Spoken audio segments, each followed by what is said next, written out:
High ভাই আমার, আপনি কোন আশায় কোন ভরসায় মৃত্যু থেকে আপনি আজকে গাফেল? কে আপনাকে জান্নাতের সনদ দিয়েছে? সাহাবী আবু বকরকে তো জান্নাতের সনদ দুনিয়াতেই দিয়ে দিয়েছিল।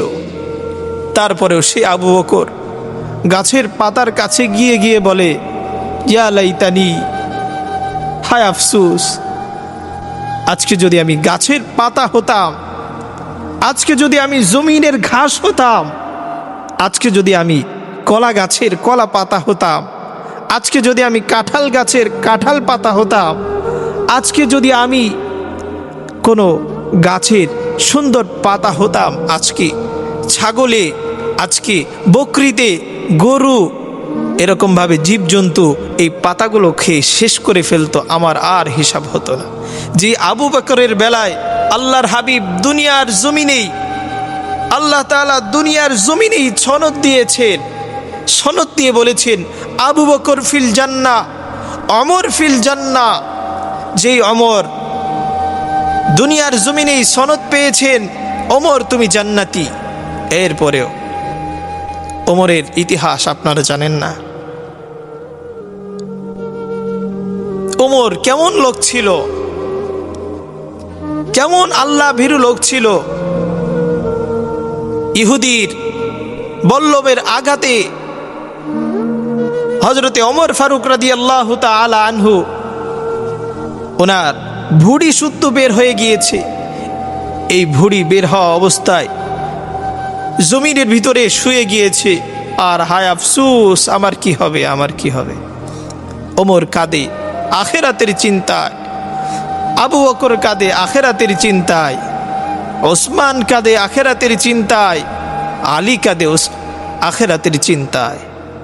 হযরতে বেলাল, আল্লাহর হাবিব বলেন, আমি মেরাজের রাত্রিতে বেলালের পায়ের আওয়াজ, জুতার আওয়াজ আমি জান্নাতে আমি সকানে শুনে এসেছি। এত এত সাহাবী যারা দুনিয়াতেই থাকতে জান্নাতের সনদ পেয়ে গিয়েছে, দুনিয়াতেই থাকতে তারা জান্নাতের সার্টিফিকেট পেয়ে গিয়েছে, তারা আজকে কবরের জন্য কত ভয় পায়, কবরের জন্য তারা কতটা ভয়ে ভীত।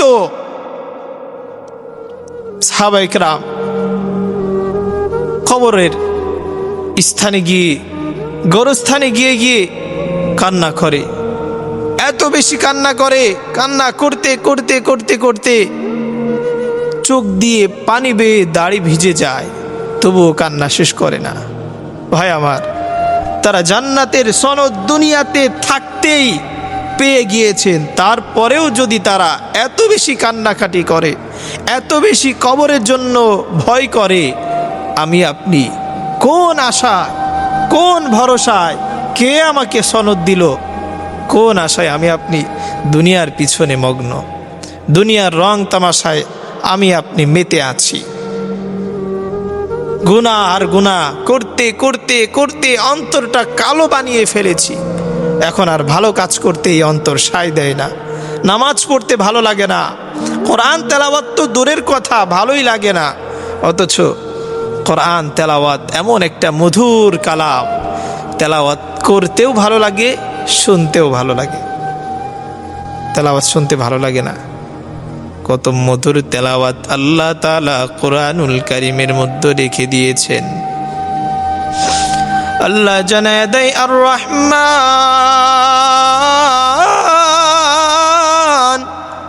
আল্লামাল কুরআন খালাকাল ইনসান আল্লামাহুল বায়ান। এই কোরআন পড়তেও ভালো লাগে, শুনতেও ভালো লাগে। এক কথায় কোরআন এমন এক মুজিজা, কাফেররাও লুকিয়ে লুকিয়ে আল্লাহর হাবিবের কোরআন তেলাওয়াত শুনতেন।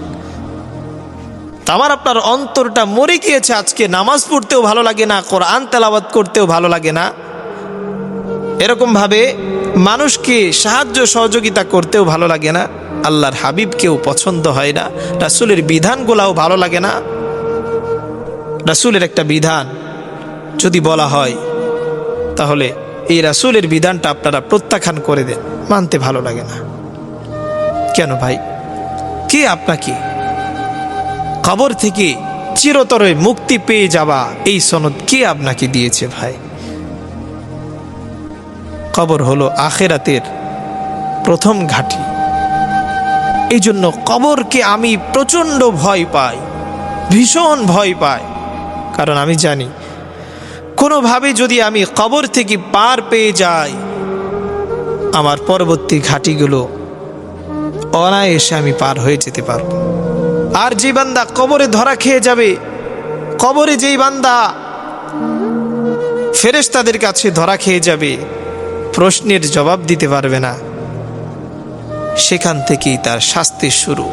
আবাদুল আবাদ সে কবরের ভিতরে থাকার পরেও অশান্তি আর অশান্তি, এইভাবে কাটতে কাটতে কাটতে কাটতে আখিরাত পর্যন্ত সে অশান্তি, পরিশেষে সে জাহান্নামের বাসিন্দা হয়ে যায়।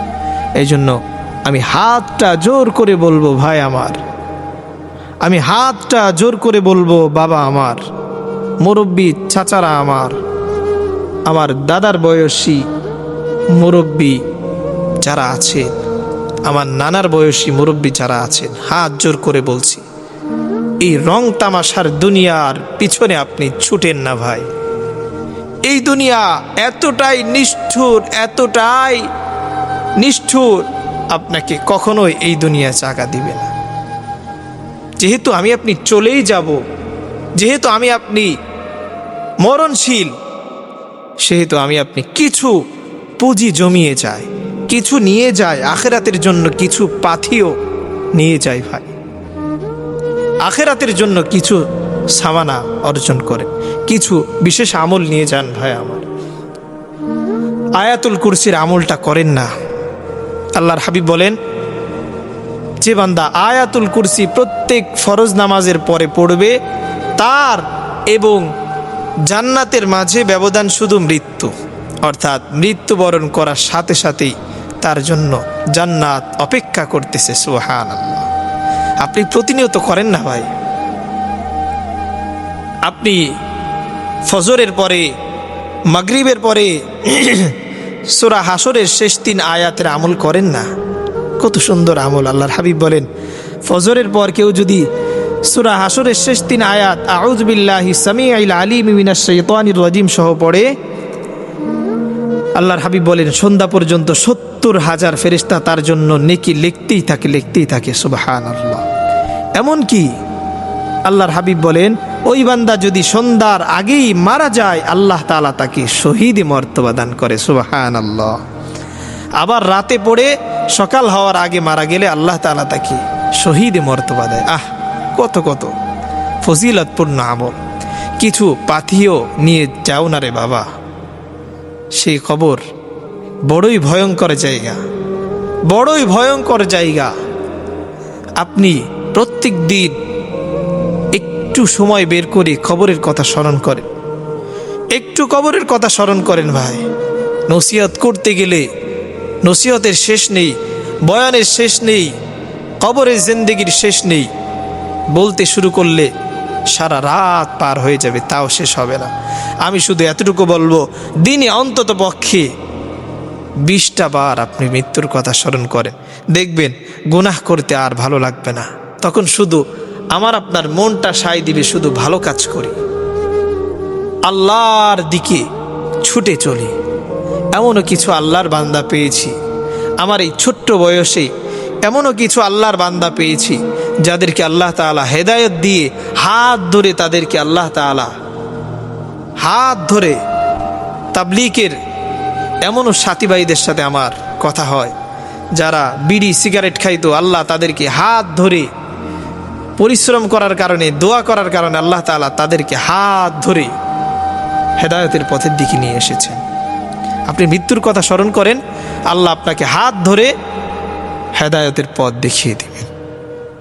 আল্লাহ তাআলা আমাদের সবাইকে ঈমানের সাথে মৃত্যুবরণ করার তৌফিক দান করুক।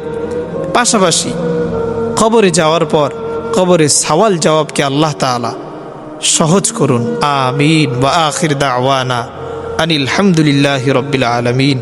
আসসালামু আলাইকুম ওয়া রাহমাতুল্লাহি ওয়া বারাকাতুহু।